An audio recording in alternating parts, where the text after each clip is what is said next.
اگر کوئی شخص سارے نبیوں کو مانتا ہے، حضرت عیسیٰ کا انکار کرتا ہے، کافر ہے۔ اگر کوئی سارے نبیوں کا ایمان لاتا ہے، ٹوٹ کے محبت کرتا ہے، لیکن حضرت موسیٰ کا انکار کرتا ہے، کافر ہے۔ کسی ایک نبی کا انکار کرنے سے بھی ہم دار اسلام سے خارج ہوتے ہیں۔ ماضی قریب کے اندر آپ نے دیکھا کہ عیسائیوں کی جانب سے بھی اور یہودیوں کی جانب سے بھی ہمارے پیغمبر رحمت نبی اکرم صلی اللہ علیہ وآلہ وسلم کی اہانت کی گئی، خاکے تراشے گئے، اور بھی بہت کچھ ہوا، اور یہ آج سے نہیں ہو رہا، یہ صدیوں سے ہوتا آ رہا ہے۔ جو تحریک استشراق ہے اس کا بنیادی نقطہ یہ ہے، اور وہ اس ذریعے سے امت کو حضور سے دور کرنے کی ہمیشہ کوشش میں لگے رہتے ہیں۔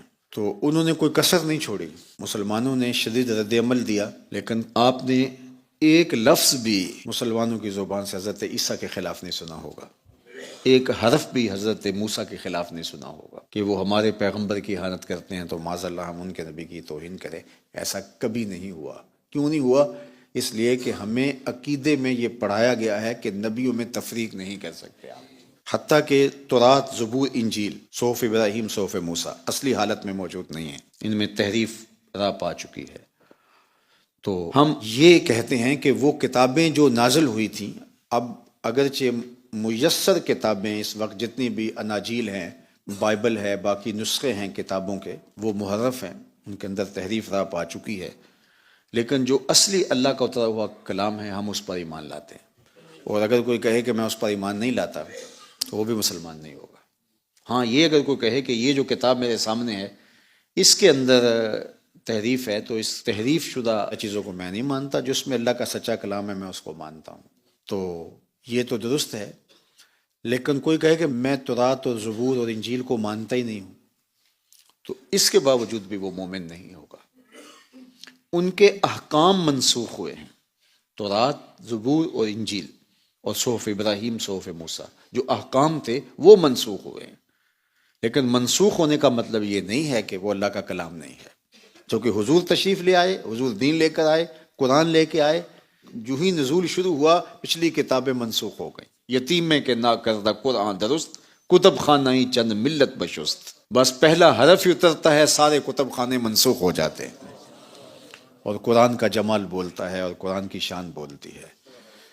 تو یہ ہے ہمارا دین، یعنی رسولوں کے حوالے سے کسی رسول کی ادنا اہانت بھی، کسی کتاب کا انکار بھی، اور کسی رسول پر ایمان نہ لانا بھی ہمیں اسلام سے روکتا ہے، اور ہم مسلمان نہیں رہتے۔ تو یہ ہے ہمارا دین، چونکہ اللہ کا دیا ہوا ایک نظام ہے پیغمبروں کا، جو آدم علیہ السلام سے لے کر حضرت سیدنا نبی رحمت صلی اللہ علیہ وآلہ وسلم تک جو ہے وہ جاری ہے۔ تو جس طرح ان نبیوں پر ایمان لانا واجب ضروری ہے، کسی ایک کا انکار بھی کفر ہوتا ہے، اسی طرح جو غیر نبی ہے اور نبوت کا اعلان کرتا ہے اس کی تردید کرنا بھی تقاضا ایمان سے ہے، اور اگر کسی غیر نبی کو نبی مان لیا تو وہ بھی دائرہ اسلام سے خارج ہو گیا۔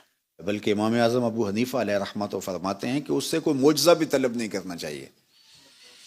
معجزہ تو اس سے طلب کریں جس کے بارے امکان ہو کہ یہ سچا ہے یا جھوٹا ہے، چلو معجزہ طلب کرتے ہیں، تو اس سے معجزہ بھی طلب نہیں کرنا چاہیے۔ کوئی جھوٹا ادعائے نبوت کرے تو اس کو کہے کہ اچھا کوئی معجزہ دکھاؤ، تو وہ جو کذاب ہے اس کو کذاب ماننا یہ ہمارے ضروریات دین میں سے ہے۔ تو رسالت کا دروازہ کھلا ہوا نہیں ہے کہ اب جو مرضی آئے اور ادعا کرے، اور اسلام کوئی ایسا لاوارث مذہب ہے کہ جو مرضی آ کے پیسے کے بل بوتے پہ مسلمانوں کے اندر رخنہ اندازی کے لیے آ جائے، اپنی خواہش نفس کے لیے آ جائے، یا کسی نادیدہ ہاتھوں کی کار فرمائی کے ذریعے ظاہر ہو اور کہے کہ میں پیغمبر ہوں، نبی ہوں، صاحب کتاب ہوں، تو ہم اس کو بھی مان لیں، یہ بھی نہیں ہے۔ تو رسالت کا جو عقیدہ ہے یہ جامع بھی ہے اور مانع بھی ہے۔ اللہ کو نہ کسی نے دیکھا ہے، نہ کسی نے سنا ہے، نہ وہ خیال، فہم، ادراک، نہ ہوش و خرد کی حدود میں آ سکتا ہے، اور نہ ہی اس کے بارے میں ہم کوئی تصور کر سکتے ہیں۔ وہ تصور کی حدود سے بھی ورا ہے، وہ فہم سے بھی اور ادراک سے بھی بالا ہے۔ پھر وہ سمجھا بھی نہیں جا سکتا کہ کوئی سمجھانے بیٹھ جائے، وہ سوچا بھی نہیں جا سکتا کوئی سوچنے بیٹھ جائے۔ اس لیے فرمایا تفکروا فی آلائہ، اس کی نشانیوں پہ غور کرو، اس کی ذات میں غور نہ کرو۔ نشانیوں میں غور کرو گے تو تم ایمان تک پہنچ جاؤ گے، لیکن ذات میں غور کرنے بیٹھ جاؤ گے تو گمراہ ہو جاؤ گے، کیونکہ ذات میں کیسے غور کرو گے؟ انسانی عقل کی محدودیت کے اندر اس کی ذات کا تصور ہی نہیں آ سکتا، تو پھر کیسے ہے کہ آئے یا نہ آئے، جس نے دیکھا ہے اور چشم سر سے دیکھا اس محمد عربی نے تو بتایا ہے۔ تو خدا تک پہنچنے کا راستہ ہمیں معلوم ہے، اور اس زبان سے ہمیں معلوم ہے کہ جنہوں نے بتایا، اور ہمیں اتنا پختہ اذعان، یقین اور تیقن ہے کہ اس کے اندر تزلزل پیدا نہیں ہوتا، اور لوگ اس مالک کے نام پہ سر کٹانے کو تیار ہوتے ہیں۔ اللہ اکبر۔ تاریخ عالم گواہ ہے، اور مسلمانوں کی 1400 سالہ 1450 سالہ تاریخ اس کے اوپر روشن گواہیاں دیتی ہے کہ اللہ پر کتنا پختہ یقین اور ایمان اہل ایمان کو نصیب رہا ہے۔